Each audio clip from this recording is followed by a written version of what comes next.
भारत लंबे समय से संयुक्त राष्ट्र सुरक्षा परिषद में सुधार की मांग कर रहा है। भारत की मांग है कि उसे संयुक्त राष्ट्र सुरक्षा परिषद का स्थायी सदस्य बनाया जाए। अब रूस ने भी भारत की स्थायी सदस्यता का समर्थन किया है।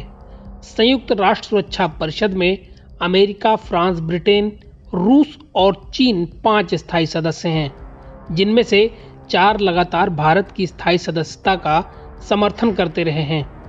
यूके, अमेरिका, फ्रांस, भूटान, पुर्तगाल और चिली की ओर से हाल ही में भारत को यूएनएससी का स्थायी सदस्य बनाने के लिए समर्थन जताया गया।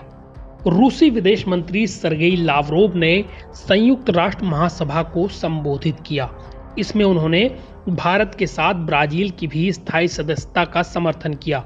उन्होंने अपने संबोधन के दौरान जोर देकर कहा कि निष्पक्ष विश्व व्यवस्था के लिए यूएनएससी में ग्लोबल साउथ के प्रतिनिधित्व के विस्तार की जरूरत है। उन्होंने कहा, हम पश्चिम के साथ बातचीत से पीछे नहीं हट रहे हैं।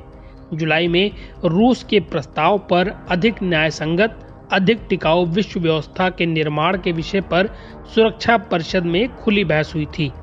लावरोव ने आगे कहा, हम मानते हैं कि संयुक्त राष्ट्र और अन्य मंचों पर शुरू हुई चर्चा को आगे बढ़ाना जरूरी है। इस बात में कोई संदेह नहीं कि दुनिया की एक निष्पक्ष व्यवस्था के लिए यूएनएससी में ग्लोबल साउथ के प्रतिनिधित्व का विस्तार जरूरी है।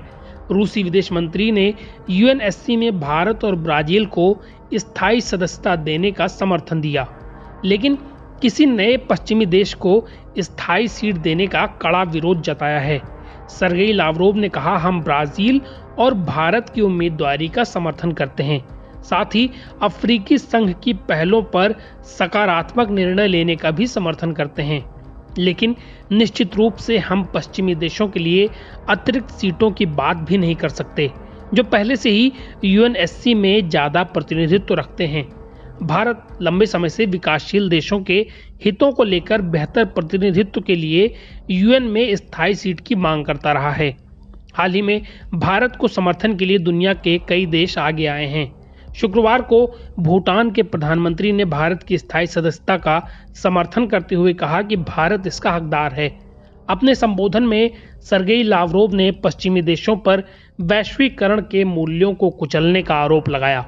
उन्होंने कहा, पश्चिमी देशों ने दुनिया के आधे देशों पर प्रतिबंधों की जंग छेड़ दी है और डॉलर को हथियार की तरह इस्तेमाल कर रहे हैं।